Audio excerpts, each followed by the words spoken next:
nous enchaînons avec le coach Pamero. La première question a été déjà posée, c'est de savoir quelle a été la clé de ce match. Bon, s'il vous plaît, les intervenants n'auront qu'une question à poser. On vous demande ça très gentiment. Merci. oui, la clé de ce match, moi je dirais, on savait qu'on allait avoir un match très très difficile face à une très belle équipe de la Guinée, même si leur coach souligne comme quoi que ça fait longtemps ils ne sont pas compétitifs. Nous aussi, notre championnat, ça fait un bon bout de moment, c'est arrêté. Donc voilà, notre objectif déjà à domicile, c'était de ne pas prendre de but déjà. Ça c'était un avantage et aussi essayer de gagner ce match. Aujourd'hui, on gagne sur un but à 0. Même si c'est petit, on garde une option donc, pour aller au Mali et pour essayer de venir, moi, comme je l'ai bien dit, le plus important c'est la qualification. Donc nous, on joue la qualification. On pouvait même perdre ici et il y aura encore une chance pour le match retour. Aujourd'hui, c'est un avantage, on part avec une victoire. Et aussi jouer chez nous et gagner, ça fait plaisir aussi à notre public qui attendait ça. Et aujourd'hui, même si c'est une légère avantage, on partira au Mali pour revenir avec une qualification. Merci, coach. Merci. Oui. C'est El Gradoual. Coach guinéen, M. Bangoura, quand il terminait, il disait qu'il y avait de la place pour aller chercher ici le match, mais également pour aller chercher la qualification au Mali. Qu'allez-vous faire pour ne pas concéder et garder cet avantage, puisque le score est très étriqué? Si l'attaquant était un peu lucide, on aurait pu assister à un but partout. Ouais, vous savez, dans le football, quand il n'y a pas d'erreur, il n'y a pas d'occasion. Quand on voit que sur l'occasion qui se produisent, on perd un ballon, il y a une erreur individuelle, c'est le football. J'espère que le match retour, il n'y aura pas ça, ces détails que j'en parlais en conférence de presse hier.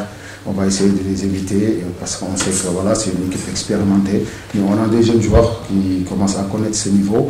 Aujourd'hui, ces genres de détails, il faut les éviter et ne pas les faire, surtout que quand le match il reste 2 minutes et leur offrir 2 occasions comme ça. Merci. C'est le suivant.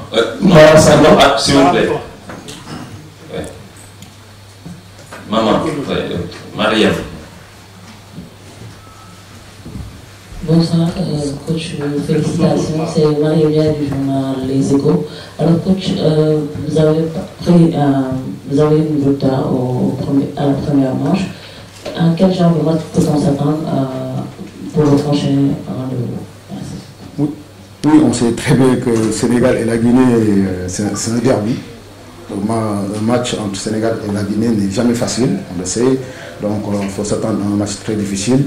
Aujourd'hui, c'est mieux de partir avec un avantage. Aujourd'hui, on a l'avantage, mais après, on parlera pour jouer la qualification, comme je l'ai bien dit. Donc on restera comme on avait sur nos bases, de ne pas prendre de but, ça c'est très très important. Et après, si on peut scorer, on les met en difficulté. Bonjour coach. Bonjour. Papa Diakhatessa, journaliste ITV Radio. Dans ce match, le Sénégal a eu des temps forts comme des temps faibles. Qu'est-ce qui vous a plu et qu'est-ce qui ne vous a pas plu dans ce match-là?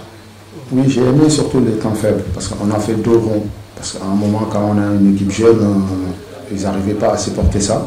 Ben, moi aussi, il faut l'admettre, ils ont eu 2 occasions franches. Mais bon, comme je l'ai bien dit sur la question précédente, c'était des erreurs individuelles à éviter. Et maintenant, on sait très bien que le match retour, ça ne va pas être facile. Et nous, on sera préparés pour aborder ce match. Merci. Oui, vous donnez à... Oui. Bonsoir, c'est François du journal de la Gare.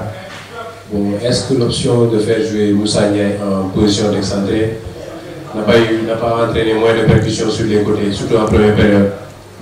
Bon, vous pensez que Moussa n'était pas excentré en fait, c'était juste de temps en temps de bloquer le bas sur le côté. Et on avait un 4-4-2 en forme de losange. Donc c'est normal de temps en temps, comme on a juste une pointe basse, une pointe basse. Donc lui il est obligé de quand le ballon il est sur son côté de sortir. Et il n'a pas joué excentré. Avant-dernière question. Bon, c'est Pamisa Kamara, c'est quotidien. Voilà, coach, aujourd'hui, on a gagné, voilà, mais une victoire sur le fil.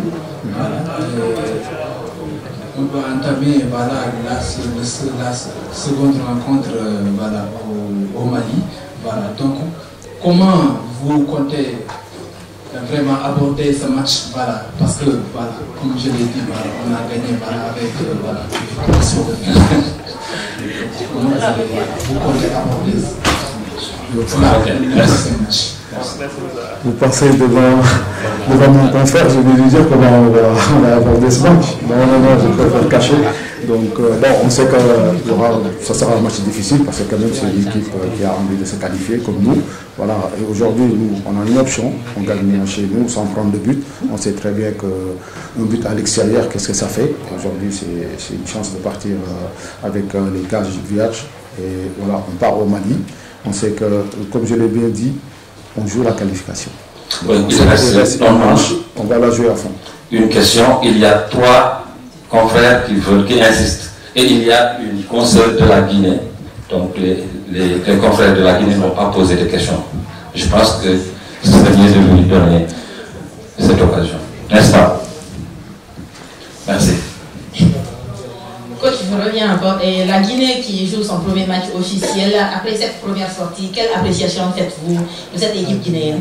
Vous savez, hein, c'est une très bonne équipe, une équipe qui sait bien manier le ballon et qui nous a posé des problèmes. Voilà. Mais après, nous, on était bien tactiquement. Et aussi, on avait des joueurs qui avaient envie de faire l'effort. Et surtout face à ces joueurs, mais à un moment aussi, on a imposé une intensité parce qu'on sait que ça ne fait pas longtemps qu'ils s'entraînent. À un moment, ils ont baissé leur rythme, donc voilà. Et on a continué à accélérer jusqu'à ce que ça payait sur le but. Et voilà. Merci beaucoup, coach. Merci à vous également. Et la marche